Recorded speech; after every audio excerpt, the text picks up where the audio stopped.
they hold with Saskatchewan people. So we support much of what we see in this bill. An important place where we see that this bill is woefully inadequate is the threshold that they've placed for lobbying, Mr. Speaker, setting that at 30 hours. Mr. Speaker, just is simply insufficient, as our critic, the member for Saskatoon Centre, has weighed in on this piece of legislation. A smaller loophole simply isn't good enough, Mr. Speaker. And the fact of the matter is, it's pretty easy for any person to make an effective lobby, certainly well below, in a time frame well below 30 hours, Mr. Speaker. Not hard for someone to bend any one of our ears on that front, Mr. Speaker, and that's why this loophole should be closed, that 30 hours should be scrapped, and the lobbying that we receive from organizations and from businesses and from entities that are speaking up for their interests, Mr. Speaker, that should be recorded and part of the process that's adjudicated by our Commissioner, Mr. Speaker. And if we look at this current Sask Party government, this is a government that fills its coffers, Mr. Speaker, with large out-of-province corporate donations, Mr. Speaker, that has failed to make reform when it comes to this important area, Mr. Speaker. And it begs to question who one is serving, Mr. Speaker, when large dollars are flowing in from out-of-province corporations, Mr. Speaker. And we've been calling to get big money out of Saskatchewan politics, Mr. Speaker, and that's awfully important. Now, the minister wants to heckle, from across the floor, and that's the same very minister who was at the helm as Wascana Park was not only that the public control was taken away from the city and the university, Mr. Speaker, but that was also at the helm guiding forward that process. Well, in fact, there was no real process guiding that giveaway to one of their largest corporate donors, Mr. Speaker, to put a commercial office building in Wascana Park, Mr. Speaker. That's the minister who's heckling me on this very front, Mr. Speaker. So certainly we call for this loophole to be scrapped, for 30 hours to become 0 hours, and for lobbying to be registered and recorded and to be governed by the Commissioner, Mr. Speaker. But we also want to get big money out of Saskatchewan politics, Mr. Speaker. And in the case of the former Premier, Mr. Speaker, it wasn't just filling the coffers of the party, Mr. Speaker, that was a concern. Of course, we saw the dollars that were then directly transferred to him personally, Mr. Speaker. Begging to question again, Mr. Speaker, who was that Premier serving when he was making those choices? I think at the end of the day, the Premier of Saskatchewan is paid just fine to serve the people of this great province, Mr. Speaker, and there is no need for those pockets to be lined with out-of-province corporate donations, Mr. Speaker, and we can do a lot to bring around a greater trust in our democratic process by of course, improving the lobbyist legislation that we have before us here today, but getting big money out of politics again. And I thank again the minister, the former minister, the member for Saskatoon, Willow Grove, for shouting across the floor as we're addressing this important matter, Mr. Speaker, because in many ways, the Wascana Park situation that he presided over and that his government is presiding over, that ran roughshod over due diligence and process and the law, Mr. Speaker, to give away a chunk of the park to one of their largest donors, Mr. Speaker, speaks to something greater.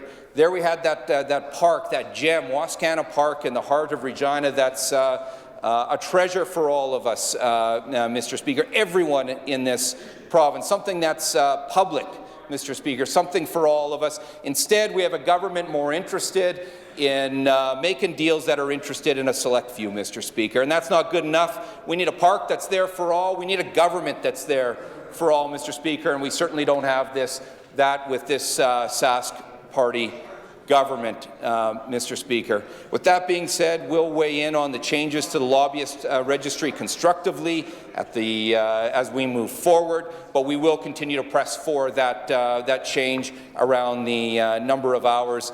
Take that 30 hours, let's scrap that, let's take it to zero, and let's make sure that we ensure trust for the people of this province with the very important democratic process. With that being said, I'll adjourn debate with respect to Bill number 195, the Lobbyist Amendment Act. Hear, hear. Members move to adjourn debate. Pleasure assembly to adopt the motion. Carried. Adjourn debates, item number 4. Resume debate on the second reading motion for Bill number 196, the Members' Conflict of Interest Amendment Act 2019. Ms. Mowat. Recognized a member for Regina Lakeview. It is my pleasure, as always, to rise this afternoon and enter into debate on Bill number 196, the Members' Conflict of Interest Amendment Act 2019. I think I will find myself repeating some of the same arguments that my colleague from Rosemount has just repeated, and starting first of all with that, talking about the importance of public trust in the work that we do here. I know often people will want to know what are the most difficult conversations on the doorstep, and there are a lot of them. But one of the things I find most concerning is when I talk to someone and they say, "Well, you're all the same, Mr. Speaker." It's that level of distrust in politicians, and it only takes one bad apple to sort of, taint the whole barrel, I'm afraid, that we really have to actively work against. And we have to work to improve trust in the work that we do here, because the work that we do here, regardless of where we sit, does matter, Mr. Speaker, and that we act with integrity and transparency is really, really important. And as my colleague from Rosemont pointed out, we have some very unfortunate and very public concerns that have been raised with the dealings of members who are no longer in this place. And I think that it's incumbent upon all of us, Mr. Speaker, to do everything that we can to protect the honour and integrity of those who serve here. And so it was with that in mind, I believe, Mr. Speaker, that the Conflict of Interest Commissioner back in 2018, Justice Barclay, outlined a number of recommendations for the Members' Conflict of Interest Act. In fact, there were 7, and I'm just going to read from my computer here, Mr. Speaker, around the broad themes of private and public disclosure statements, departing members' disclosure, advice to former members, gifts, renaming of the Act and Commissioner, the term of the Commissioner, and then a number of administrative matters. So, Mr. Speaker, I know that a lot of work goes on in these offices every day. Really important work that supports the work and, as I mentioned, the integrity of the Legislative Assembly. And I think it's that we all should. Sometimes it's easy to forget that, but I think that it's worth thanking those independent officers and those who work in their office for the hard work that they do, because really the work that they do is in service of not the people of Saskatchewan and the good of people in Saskatchewan, and I think that definitely is to be commended, and we're thankful for that. So there were a number of pieces of this proposed legislation that I think the minister, who stood on his feet on the 26th of November of last year to deliver second reading of this bill, sought to address, and I think took the recommendations of Justice Barclay. One of the first pieces was around allowing the Commissioner to use his discretion under the Act that require members to provide a description of assets of private companies in which they have controlling interests. The proposed amendments in this Act will codify this new practice and require this information as part of the disclosure statement. So this is something that has already been done in practice, but this brings the legislation up to date with what is the practice, and I think that is wholly reasonable, Mr. Speaker. Another change that's proposed with this bill is placing requirements on new and existing members to file disclosure statements. And currently, unfortunately, I think, Mr. Speaker, there is no requirement on a former member. So if a member were to leave service in the middle of a term before filing a disclosure statement, currently there is no way to ensure that they do file that statement. So this is an improvement that was recommended by the Conflict of Interest Commissioner, and I think is very reasonable. You know, if a minister or a member of the legislature is leaving this place under suspicion, it's not incumbent on them to update their disclosure statement, and I'm afraid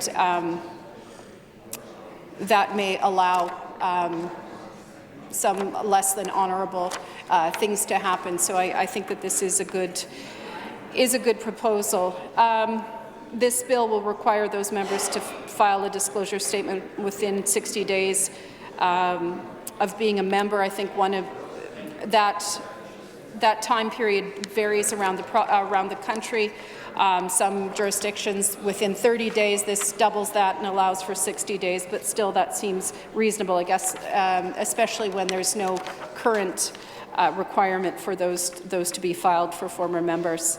Another thing that will be changing should this bill pass is that it will permit a former member to ask the Commissioner for an opinion or recommendation regarding his or her obligations under the Act for 1 year after ceasing to be a member. So, of course, if now those former members are brought under the under this Act in that period, 60 days following being a member, it would seem reasonable, I think, that they would have access for advice to the Conflict of Interest Commissioner. So I don't think that there's any issue with that, Mr. Speaker.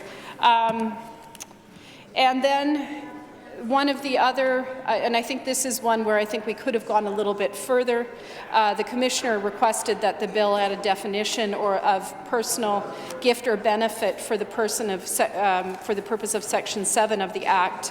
But there is no definition that's provided here, Mr. Speaker. I know we have an obligation to report gifts or benefits over $200, but I think that there's a place here to further define that benefit and to define the definition of a gift. Again, you know, sometimes you know, gifts are simply that, someone wanting to express appreciation, but of course always the concern is the perception, not only the material conflict, but the perception of conflict that you know, that there is something that is being requested or expected in exchange for that gift, be that you know, an item or influence or money or anything like that. So very important that as much as we can, we have that on the table and be transparent with that, so that, again, that all being in service of protecting the honour and the public support and confidence in the work that we do and the reasons that we do it, Mr. Speaker. Again, I know that my colleague from Douglas Park has had considerable time with the Minister of Justice last night and tonight in committee, and I suspect she will have even more in some of these other bills, including this one. But she will be prepared and ready to ask the questions.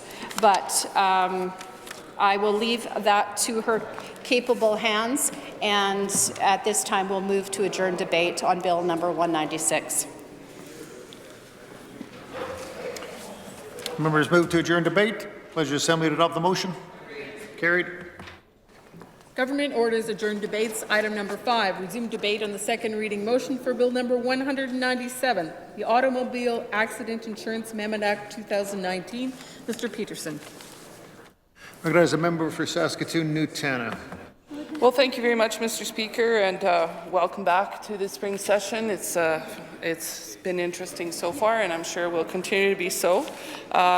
I'm rising today to speak to Bill number 187, the Automobile Accident Insurance Act, and some changes that are being proposed to the existing Automobile Insurance Act. Mr. Speaker, as you know, we're fortunate here in Saskatchewan to have a strong Crown sector, and large part of that is the Saskatchewan Government Insurance. Or I remember back in the days, I'm dating myself, when it used to be SGIO, Saskatchewan Government Insurance Office, and they had a really funny little jingle that you would hear on TV. I won't sing that for everybody today, but some of my colleagues remember, some of my colleagues don't, so we'll sing it along afterwards. I'm sure it's going to be an earworm. But anyways, SGI has, and the provisions of automobile insurance in Saskatchewan, I think, has led the way nationally, and certainly is well regarded across the country. And having SGI as a strong Crown is an important part of that, Mr. Speaker. And I think you know, having no-fault insurance, it didn't do me so well last winter because I ended up backing into somebody else in a parking lot, and they split the fault with two of us. So I wasn't too happy about that, Mr. Speaker, but at least I only have to pay half the premium. So there you go. I just have to not back out against somebody else in a parking lot, Mr. Speaker. But I do have a policy on my car, and thankfully I'm able to use insurance to help pay for some of those costs. Now, the Automobile Accident Insurance Act deals mainly with if there are injuries and how injuries are paid for and how death benefits are paid for. So that is a very important piece of legislation, Mr. Speaker. As you know, if an injury in an automobile accident is, it can change your life quite drastically. And Mr. Speaker, I think it's important that we have legislative provisions that help people get healed and back to their lives as best they can when an automobile accident occurs. I wish this would extend, and I talked many times with the former Minister of Justice, where this type of provision in our society doesn't always apply across the board, because those who are catastrophically injured in other, as victims of other incidents, such as getting beat up on the street, Mr. Speaker, or at a house party. I knew one young gentleman who spent years and years in a hospital bed and in a coma, who was a victim of a random beating, and he had no access to insurance. And I know we worked with the former Minister of Justice at the time, who's now the Minister of Justice again, and he'll know who I'm talking about. We worked really hard to find ways to have similar coverage for people who are injured in automobile accidents, for people who are severely injured in events beyond their control in other contexts of society.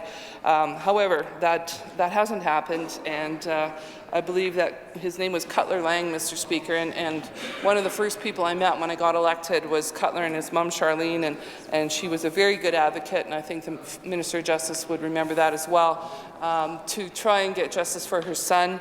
And we used to have a catastrophic accidents insurance act in the province, but when no fault came in, it kind of got amalgamated with that.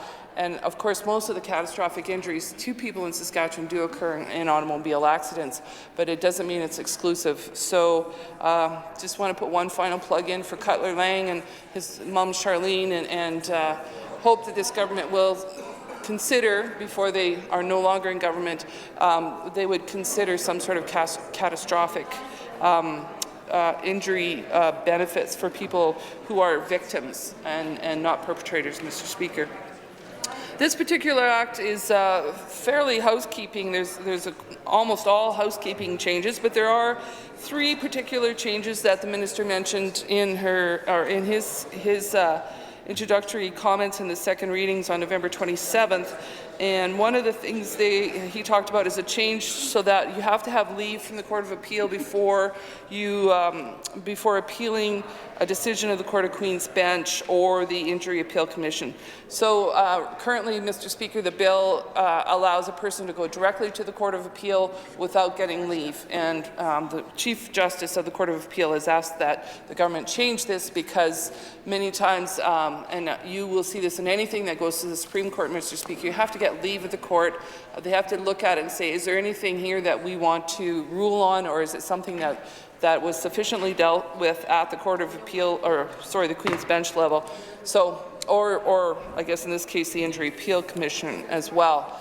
And I think that's a fair request on the part of the Court of Appeal. We know how busy they are, and we know how complex the caseloads are for the judges at the Court of Appeal. So to be able to make a determination quickly whether leave should be given will actually save time and resources in the Court of Appeal. There's another change in here that makes it so that if you are in another jurisdiction, they're saying anywhere in the world, Mr. Speaker. Before it was being interpreted, the way the wording was to mean only Saskatchewan. So now I'm thinking I could be in Kyrgyzstan or Uzbekistan and get a speeding ticket and get my license taken away there, and I wouldn't be able to drive in Saskatchewan. So I sort of wonder how this will be enforced, and I don't know how the World Wide Web and the Google will deal with tracking traffic violations in remote portions of the world, but if that's the case, you will be responsible, Mr. Speaker. So if your license is revoked, cancelled under any law of any jurisdiction, your license is automatically suspended or revoked or cancelled in Saskatchewan. So I guess you'd have to have a license in another jurisdiction or a driving permit before this would take effect. But I guess it's like dual citizenship. You can have dual driver's licenses. I'm sure they exist.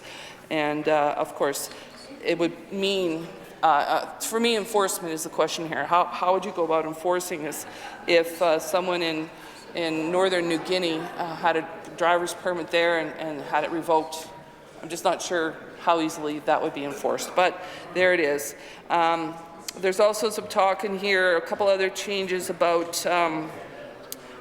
conditions of first-party property damage insurance and third-party liability insurance, that vehicles cannot be operated in violation of any laws of any jurisdiction, restricting weight, use, hours of operation, territory, number of passengers and transportation of goods. Again, I question how this would be enforceable, but if it did come to the attention of the authorities here, then I assume they would be able to act on it. But Mr. Speaker, generally I think this proposed bill is one that does some cleanup and deals with issues that the Court of Appeal are having in a reasonable way. It deals with those issues. So at this point, I would move to adjourn the debate on Bill number 197, an act to amend the Automobile Accident Insurance Act. The member from Saskatoon-Utana has moved to adjourn debate on Bill number 197. It's the pleasure of the Assembly to adopt the motion. Carried. Adjourn debates. Item number 6, resume debate on the second reading motion for Bill number 198, the Traffic Safety Amendment Act 2019. Mr. McCall. I recognize the member from Saskatoon Centre. Thank you very much, Mr. Speaker, Mr. Deputy Speaker. It's a pleasure to rise and enter into the debate here. This is always timely that we look at how we can improve safety on our roads here in Saskatchewan. From the horrible tragedy we had a few years ago in Humboldt to the ongoing issues we have around distraction. But I do want to say that we were encouraged by the stats that came out this year about the lowest number of fatalities on our highways in the last number of decades. I believe that was the case. I think that's encouraging for us all. And so it's something that we all should take a lot of pride in, and I do want to recognize the good work at SGI and the people who are enforcing the rules, because it's so important that we don't have the tragedies that we have. And when we experience them, they are just, we just wish we could rewind the movie, but making good rules is part of it.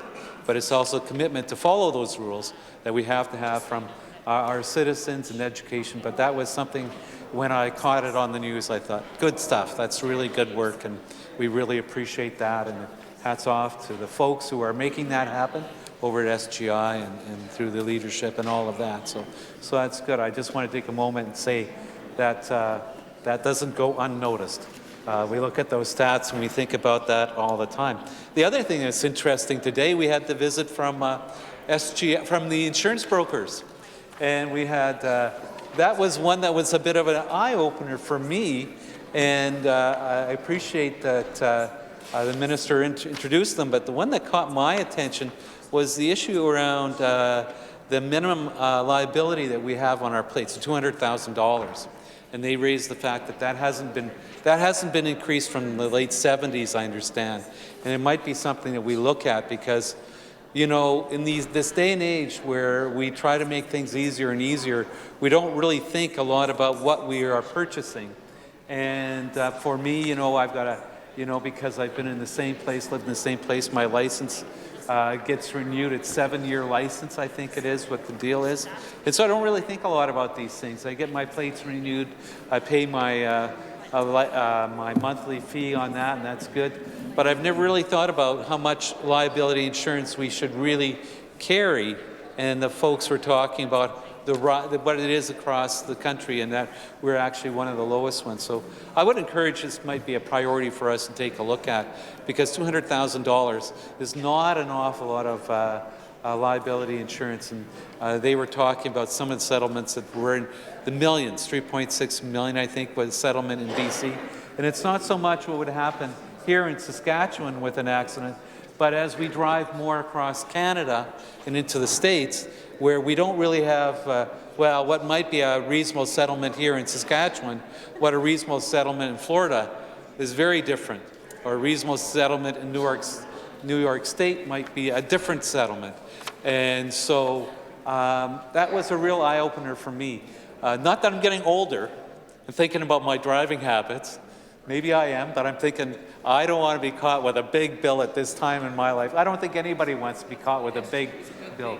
Yeah, so SGI is a good thing, and we want to make sure our minimum liability reflects the protection that it really should reflect for our drivers. And, you know, I think $200,000 is a lot of money, but boy, the settlements these days, $200,000 is not a lot of money. And if you're really expecting you're going to be in the $1 million, $2 million, or $3 million ballpark, I know I'm going to be going back and taking a look, talking to my insurance people this week about where am I in all of this, and making sure that I'm protected and our family's protected, because you get these settlements and they can be really, really significant. So it's always good when we have people come and talk to us about some of these issues. They're eye-openers, and I hope that we can see something along that way, because as I said, something that's not been raised from the late 70s, that's 40 years ago. That's over 40 years ago. And we thought it was sufficient at that time, you know, and you can think of, if you want, what a ballpark comparison would be, you know, what $200,000 would be worth in 1978, what kind of a house it would buy. Well, with $200,000 now, what kind of house would it buy, you know? So just use that as a benchmark.